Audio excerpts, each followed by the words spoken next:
The extended look at pro days gives you a couple of guys that rise, a couple of guys that fall. Who's doing what? The quarterbacks. How high should they really go? And then we got to get to A or B. Would you, should you pick one? John's going to put us on the spot. Welcome to Locked On NFL Draft. You are Locked On NFL Draft, your daily podcast covering the NFL Draft. Part of the Locked On Podcast Network, your team every day.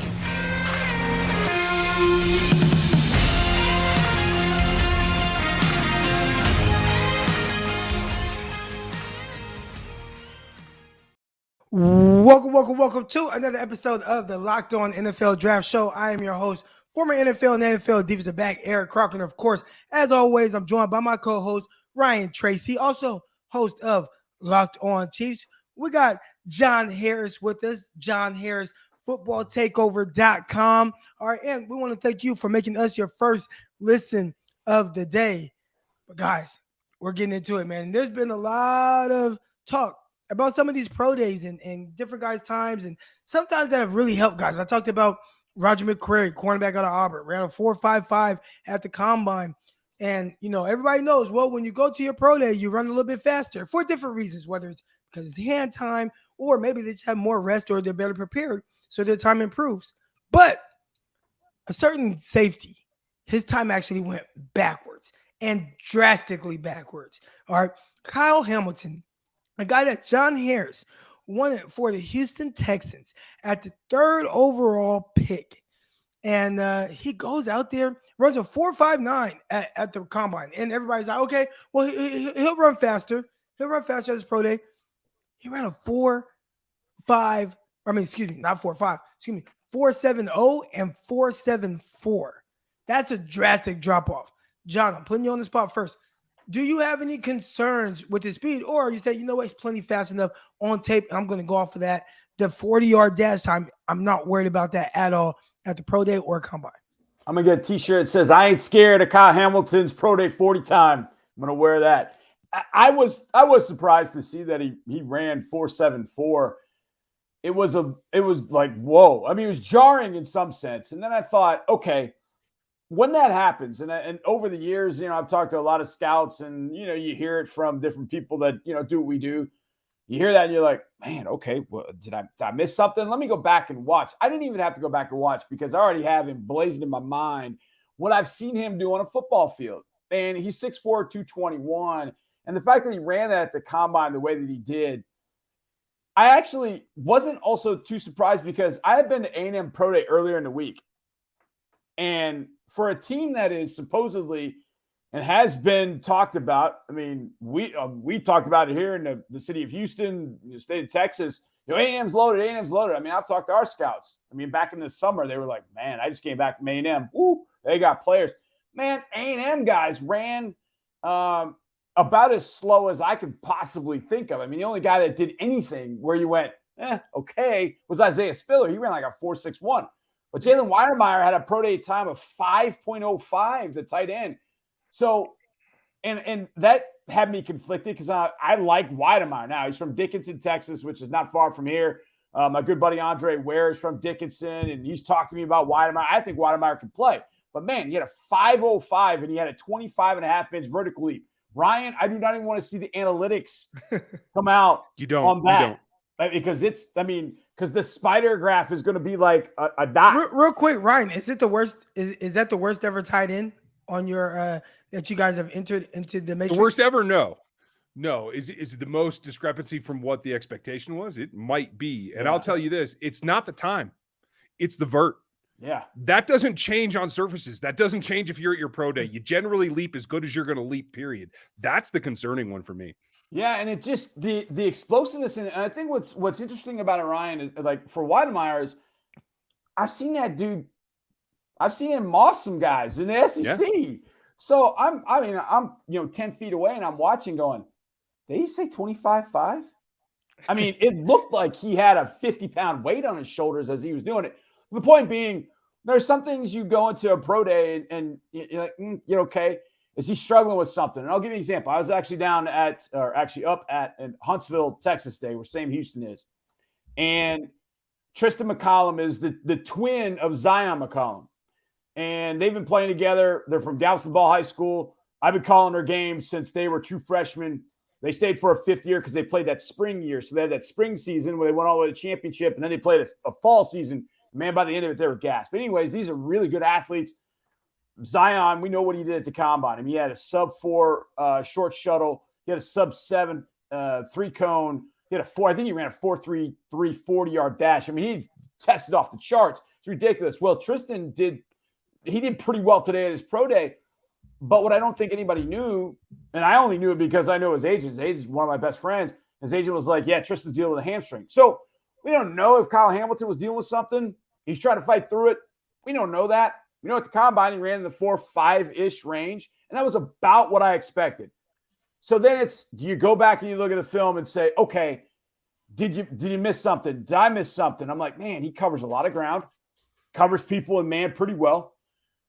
The range that he shows going from sideline to sideline, from middle of the field to sideline, especially against Florida State when he had that interception, the explosiveness that I saw against Florida State on one interception that he created in the fourth quarter was just incredible. So I just kind of thought all the way through and I went, no, I'm good. I'm good. Now, some teams might be like, nope, not going to do it. All right, well, let him fall to 13. Let him fall, wherever. I'm good because I think he is a tremendous football player. And Eric, I kind of went through this with Treylon Burks too. I thought Treylon would run a lot better at the combine. And if he didn't run well at his combine, I thought he'd run a little bit better at his pro day. I know Treylon Burks, the football player, is a guy that I want on my side. And I feel like years down the road, we'll look back and go, man, remember when everybody's poking fun at Treylon Burks, 4.55? Yeah, well, he looks fast enough now. I feel like the same way with Kyle Hamilton too. Now, you also get burned going the other way too. Like, man, yeah, I think he's a better football player than times. And you get on the field and you're like, whoa, no, he's not. So I feel like Hamilton and Burks are kind of those guys that get on the field. They know I didn't see a lot of players that they played against in big-time games catch them or not get caught by them, which means that's fast enough on a field. So I don't know. Y'all's thoughts on it. What did y'all think about Hamilton's pro day, slow pro day? I think it makes you a little nervous because at the end of the day, you want to know that a guy has top 10 or top tier athleticism to be able to move and be able to match the movement skills of guys that he's potentially going to have to cover in space. And I saw some of these clips floating around in the Twitter sphere now, right? Like now people are going back and they're trying to find and poke and pry at any little, look, he's beat here. Then they go to like 3 games later. Oh, look at this play here. He's beat. Oh, see it. Imagine he's slow. Clearly he's an explosive athlete. Jumped out the building in his vertical jump. I believe it was 38.5 inches at the combine. So that shows me the explosibility is there. Maybe he's a guy that just doesn't know how to run a 40. And at the end of the day, he gets to lean on what he did at the combine, which was really good. You run 4.59 laser. Great. Now just tell everybody your stomach hurt or something like that. And that contributed to a slow time at your pro day. I'm excited. Real quick. 38.5 inch vert doesn't match up with 4.74. No. Like those two things, they don't match up well. No, you're right about that. I'm excited, and I'm excited for you and your Texans, John, because we all knew he wasn't Eric Berry. He wasn't going to test like that. Never, ever was that even part of the plan. So like you said, the film is the film, and it's good enough. And now the big thing for me is you got the New York clubs with both have picks between your 3rd and 13. Maybe you get him at 13 now, and you're laughing all the way to the bank. Yeah, I mean, it's so funny because that's exactly what the talking point has kind of turned into around here. And of course, people are coming after me because I got him at number 1. And I'm like, look, I think this guy is going to be one hell of a football player. I think he's going to be a little different than Eric Berry. But Berry was always going to test well, and he did. And you're right. I think it's a great non-comparison from that standpoint. But I think you can do a lot with Kyle Hamilton. And I think he's going to come into the league and be, a whale of a football player. And do the things that we expect him to do. But I think with all pro days, and it's interesting because having gone to A&M and they're doing the same exercise, they're doing the same things. And I found this interesting because I was at A&M and I went to Sam Houston. I'll go to U of H.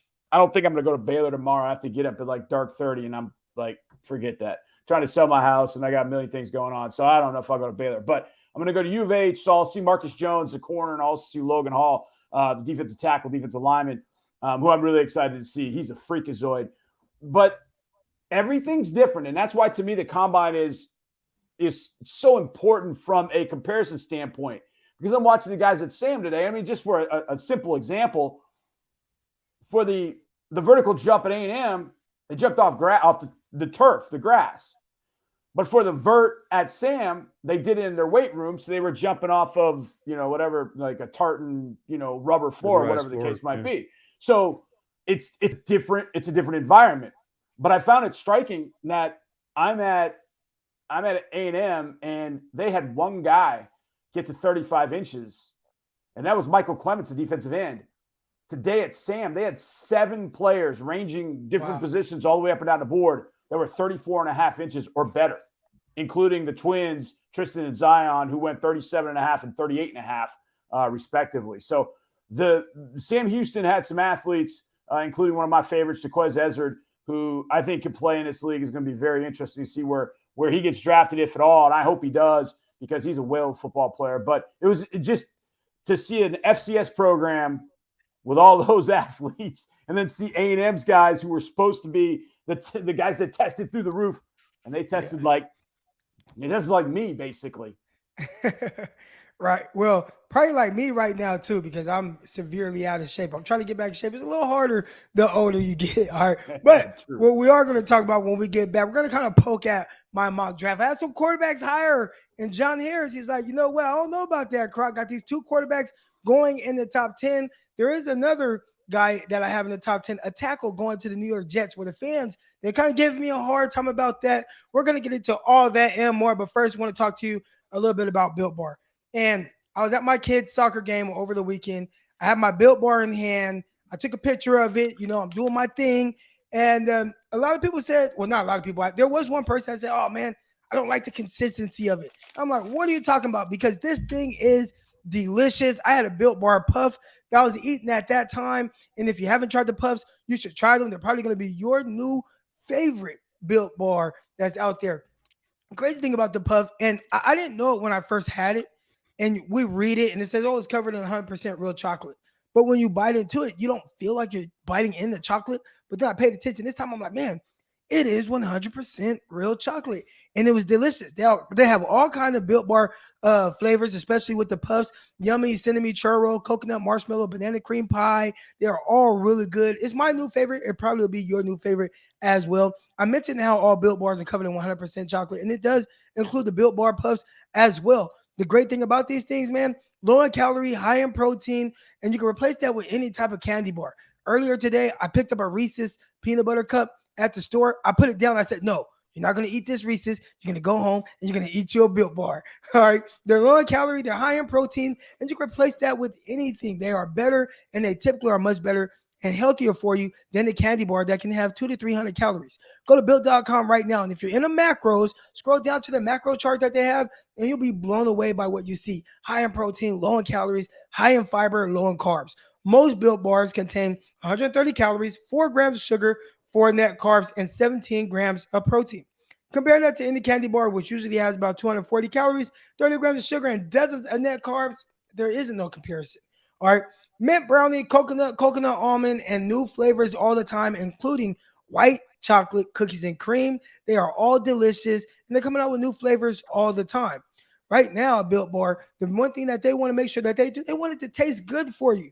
So they make sure it tastes really good first, and then they circle back around and make sure that it's healthy so it fits your nutritional needs. All right, go to Built.com right now and use promo code LOCK15 to get 15% off of your order. Again, use promo code LOCK15 for 15% off at Built.com. We want to thank you for making Locked On NFL Draft your first listen of the day. Make sure you're following Locked On NFL. Locked On experts covering the biggest stories around the NFL every Monday through Friday in less than 30 minutes. It's free and available wherever you listen to your podcast. All right, John, I have my mock pick pulled up, and I have the top 10 up right now.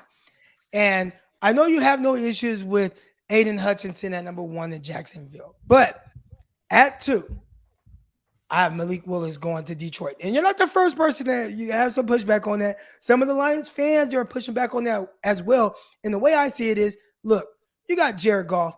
He's not the guy. I don't care what y'all try to tell me. The Rams, with a loaded roster, said, no, you know what? You're not good enough. Won a lot of games with him. You're not good enough. We're moving on from you. And we saw with a team that didn't have a loaded roster how bad he looked, right? He's a solid quarterback when everything's perfect. When it's not as ideal. And even when it is ideal, they still want more. I think Malik Willis is that more. But I know, John, I think you disagree with me, so I got to hear it. You know what? I actually don't. I baited you into this one. I actually think you showed some stones doing this. I think Malik Willis at number 2 is in play. I think it's absolutely in play for all the reasons you said. And it's so funny because I've thought this, and I've said this to myself, and at various points, whether it's having to do with the Texans, my team, or other teams, and I've said those football people cannot look at that situation and think player A is better than player B. They can't look at it and think that, can they? There's no way they can look at it like that. And to your point, they can't look at it and go, Jared Goff is that much going to make us that much better than a guy like Malik Willis. I have actually no issue, and I like it. I like it. What I didn't like was number 3, Kayvon Thibodeaux. I don't think that's going to happen. But okay, so talk to us a little bit about that, because Kayvon Thibodeaux, and we hear everything about him. I know he's a freak rusher off the edge. Yep. He's explosive. He can bend. He can drop into coverage. Can be a little stronger against the run, but okay, at the end of the day, edge rushers, man, you are paid to get after the quarterback and make his life miserable. I think he could do that for Houston, but I know you kind of maybe don't think that the mentality matches with what they want in Houston. I think the biggest thing is fit. Everything you said about him is dead on. I think with Kayvon, it's funny. It was the game against UCLA, and General Manager Nick Caserio went out to that game, and so I interview Nick before every one of our games, and so it was a big deal on Twitter that Nick was out watching Kayvon Thibodeaux, because everybody at that point was pretty much resigned to the fact that we were going to have a top 5 pick, and that was back in October. Anyways, so I saw Nick the next day, and I've gotten to where I feel like I speak pretty fluent Nick, and I said, oh, hey, me being me, I'm like, hey, you saw Thibodeaux yesterday, man. How was that? And he just kind of looked at me, and he kind of gave me that kind of sly smile, and that was all he said to me. So there's no and I translated that to, hey, this guy's good now. This guy's really good, so let's keep this under wraps. And I don't think there's any question to the fact that Kayvon Thibodeaux is a very, very good football player. But traditionally for our organization, it has not always been guys that are as open and honest as Thibodeaux is. So that's not always been the best fit. Look, if they draft Thibodeaux at 3, I want to be very clear about the fact that if they draft Kayvon Thibodeaux at 3, me being in the content business for our organization, I'll be happy as a clam. It's going to give you a lot of content. Bingo. And that's what we're in the business for. Now, if I ended up going to the scouting coaching side, I might be a little stressed. But on my side, the content side, that's going to be good stuff. That said, I felt like Willis at 2, home run. Thibodeaux at 3, I don't quite know. But I want to get to this one at number 8. Because in our next segment, I've got a question that actually doesn't include this quarterback. But Atlanta taking Kenny Pickett. How hard? Real quick, a lot of Atlanta fans, they push back on that as well. They said they don't want Mickey Mouse hands, small hands, any insult that involved hands. They said that to me. They don't want him. So I need to hear it. Well, no, the thought being, look, and this is going to be essentially this was my question, not thinking about your mock, but if Detroit doesn't have the stones essentially to take Malik Willis at 2, then is there a possibility that Malik Willis gets to 8 in Atlanta, and then you make the decision between Marcus Mariota or Malik Willis? And maybe that's not even that big a decision, because Marcus, we've seen the Marcus Mariota experience, and it's not been great. So if it comes down to Mariota versus Malik Willis, how hard is that decision? Marcus Mariota versus Kenny Pickett, how hard is that decision? Because you just had Kenny Pickett with bigger hands. and that was Matt Ryan. And I mean, I don't know. I just have a feeling the city of Atlanta want some sizzle. They wanted Deshaun Watson. They wanted somebody that could make some plays out of the pocket and make it exciting. I mean, they lived the Michael Vick experience. I think they want a little bit more of that, to be honest. But I think both those guys, the one thing I think you're right about, Eric, for sure, is that when it comes to draft day, teams are looking at their quarterback board and they're going to panic. And they're going to think, I got to get one of these guys. I got to get Willis. I got to get Pickett. I got to get one of these guys. And they're both going to go a whole lot earlier than maybe we've been talking about. In the top 10, yeah, I would think so. I mean, even Carolina want to deal with Sam Darnold? I mean, I don't think so. So I think quarterbacks are definitely going to be in play in the top 10. But I saw Malik Willis go to number 2 for you at Detroit, and I was like, I really honestly did not have any problem with that. And I don't really have a problem with Kenny Pickett going to Atlanta. I just think the Atlanta fans are like, man, we lived Kenny Pickett. We just got through living it from 08 to 21. Let's shake things up a little bit. Let's do something a little bit different than straight dropping. And I think Kenny can move. Kenny's got some Joe Burrow-esque qualities that he's not going to be a statue back there. He's not going to be Matt Ryan. As soon as the rush gets there, he's going to crumble. That said, and Malik Willis is sitting there at 8. I got to think that's a dead-on 100% lock for Atlanta to take Willis. Any thoughts on that, Ryan? Y'all are crazy. I got nothing. All right. Real quick, Ryan, because I did get a little bit of pushback on pinning at pick 10 to the New York Jets. Do you think that's a good fit for the Jets to be able to bring that tackle in? Or do you think that they should go a different direction?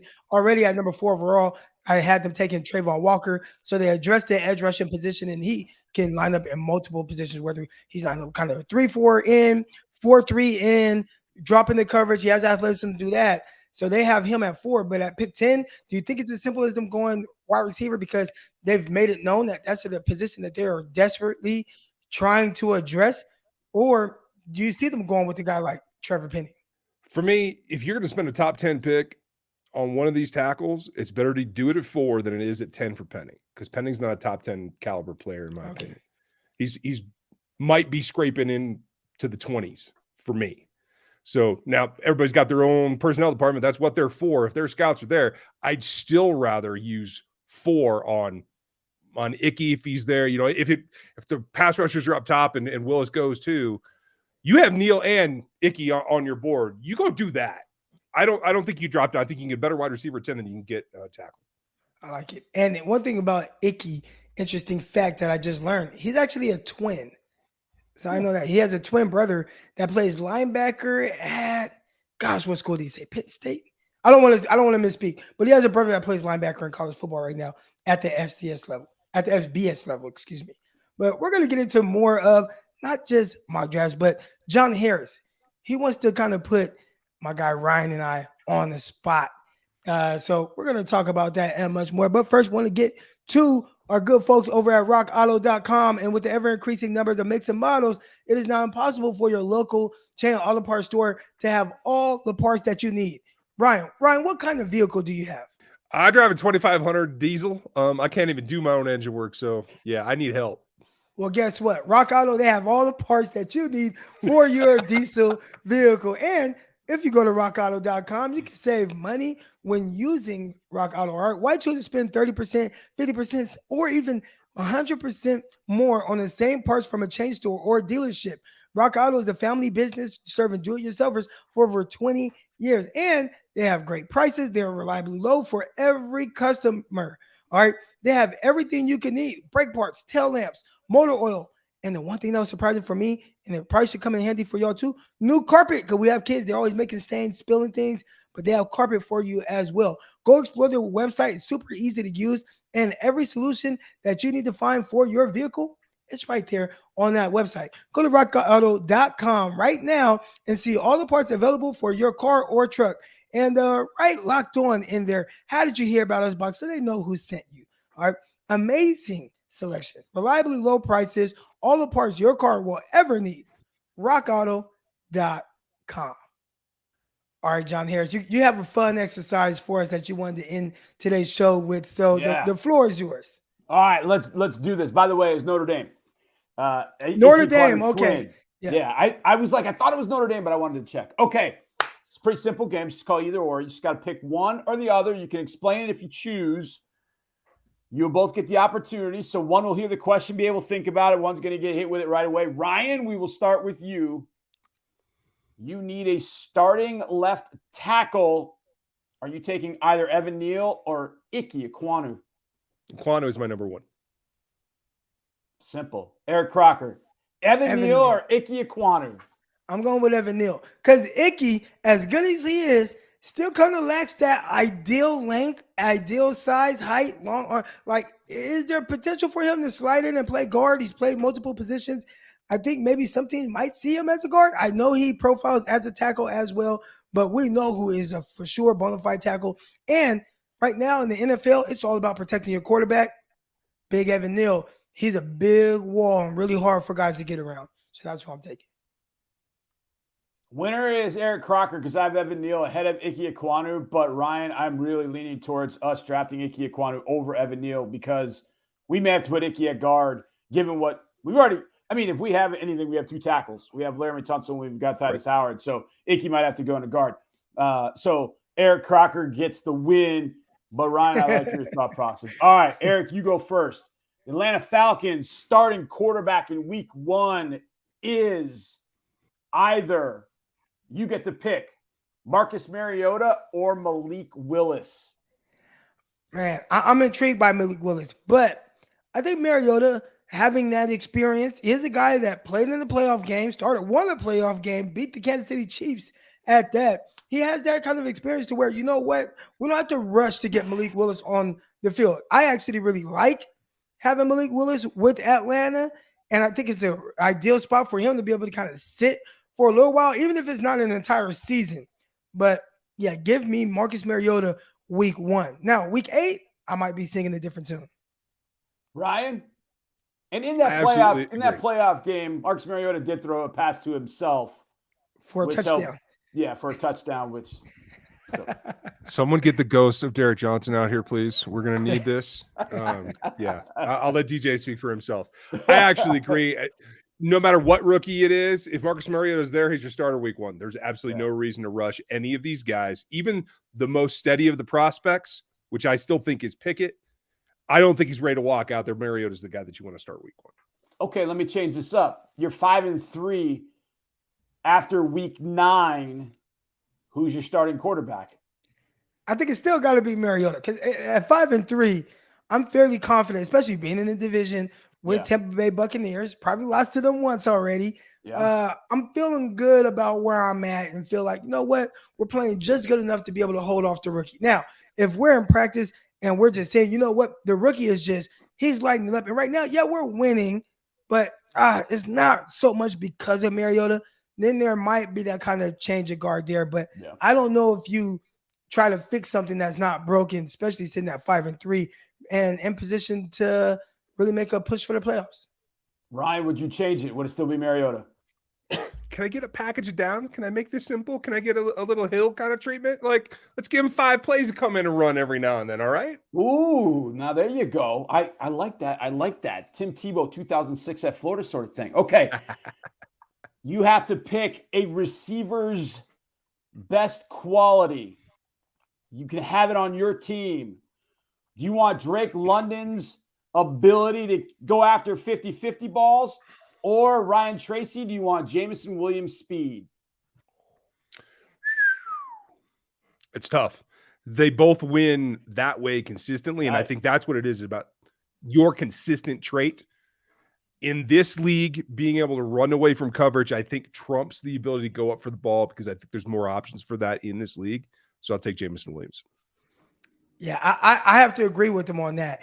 And I think the bigger part is, and one thing that's probably really frustrating for defenses when they have to play against Kansas City, you can be covered with your initial route.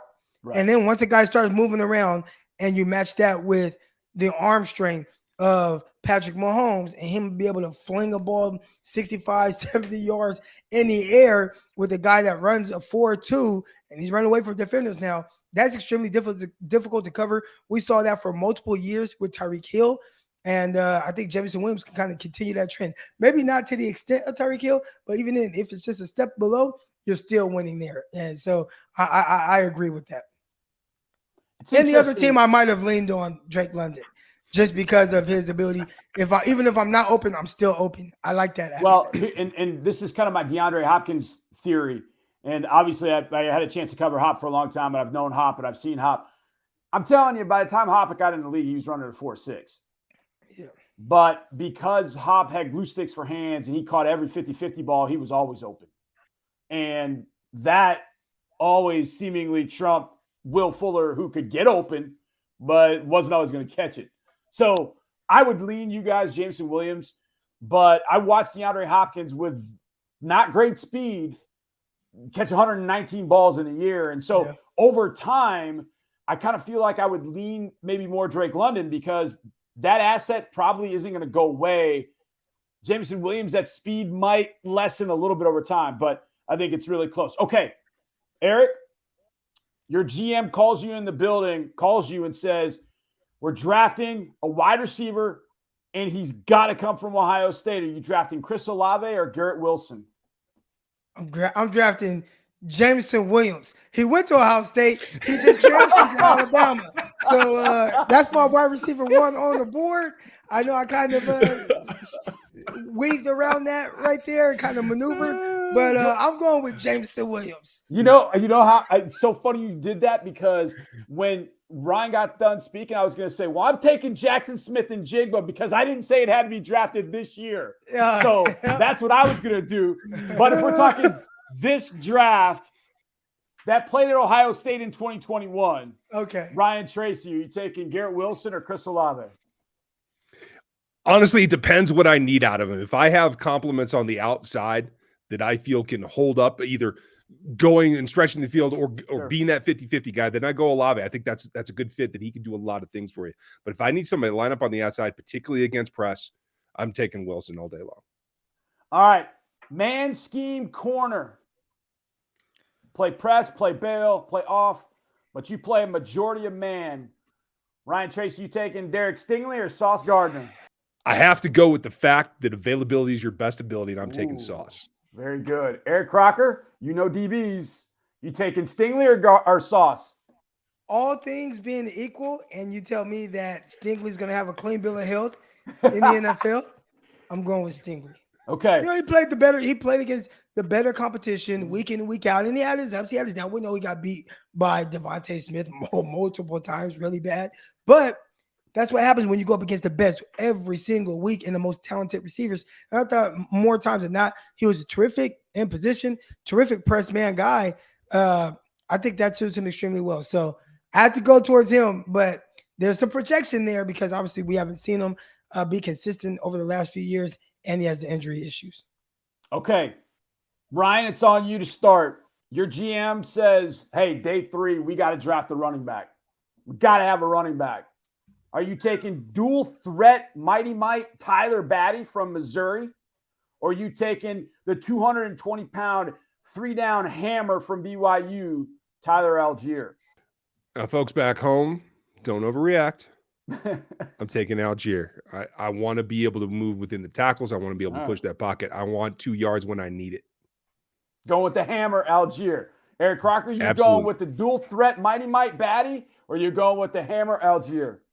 I'm going with Batty. I like that 3-down guy. I like a guy that can win out in space with speed. Algier, I don't know. It's testing. It scared me just a little bit at the combine. But Batty, I like that. Give me the 3-down guy, the guy that can make guys move in space. I want to be able to just dump a pass out to you in the flats. You make some guys miss and pick up some big-time yardage. I'll tell you what, can I just get AJ Dillon and just reset that whole question? Because I'll take him as both. Thank you very much. Yeah, exactly. Quadzilla loves hearing that. All right, last one. Eric, what's a bigger risk? Drafting an injured David Ojabo in the first round, or, to our discussion point, one of the athletes or one of the prospects who had a very slow 40 at his pro day? I think the bigger risk is probably the slow 40. Because injury is like, okay, we can get you better from that. But sometimes with these guys, if you don't test well, You get put into a system that kind of spits out a lot of other guys that test the same as you. And more times than not, it doesn't quite work out. So there's always the exception, and you can bet on that if you want to. But I know there are plenty of guys who have come back from an Achilles injury and play very well. Now, again, it might not be that year, and I think that Ajabo will play this year. It should be later in the year. He might not be like the Ajabo we were expecting, but heading into next year, you give him a full off season, I think he'll end up being that guy. I'm more confident with him recovering and being that guy in 2023 as opposed to a guy like the corner Darian Kendrick out of Georgia who ran a 4.7. I don't think that's going to translate well to the NFL. Ryan, an injured Ojabu or a prospect who ran a slow 40 at his pro day? I mean, it all comes back to who they are and what they are. Because Kyle Hamilton's slow 40 does not scare me near as much as, say, Kendrick. That was a good example. Yeah. So for me, it's where were you before? Because we can't forget, Ajabo is still a projection. He's still raw. He still needs development on top of the Achilles problem. Right. So if it's just a matter of a bad test day from Kyle Hamilton, I'm still going Hamilton. I'll tell you what, man, if teams want to just quietly pass on Ajabu down at 37, it's all right. I know a certain city that would love to take that guy and let him recuperate for a little bit and rush the edge for Lovie Smith. That would be kind of fun. I don't know where that is, but there's got to be a place like that somewhere. Yeah, well, if they don't, a team at 29 and 30 that'll probably beat you to it. Right, and if Houston doesn't take Thibodeaux, your guy Thibodeaux at 3, maybe there's an opportunity for Ajabo. I don't see Ajabo getting out of the first. No, I don't think so. I don't think he does either. Ryan said it. I mean, if Kansas City doesn't make that, like they don't, then there might be something even more wrong than we knew, because Kansas City's got to have something off the edge for sure. So, yeah, even if it's a guy like Ajabu, I mean, I see Jeffrey Simmons twice a year and it still pisses me off. I get so angry that Vrabel and Robinson made that deal. Like, dang it, of all the guys, like, and then we got that year that he was a rookie. Like, well, we won't see him because he's hurt. Oh, no, we saw him both times because both of our games were in December. Like, come on, man. That guy's a beast. So from that I don't want to say that what's the opposite of being scared away by that. After watching Simmons, I'm like, I want to do that. So I'm fine. Like drafting Jameson Williams or drafting Ajabu, I don't care. Let him recuperate, and I'll take that long career like Simmons is putting up in Tennessee right now. Yep, and I don't think Tennessee has any issues with this.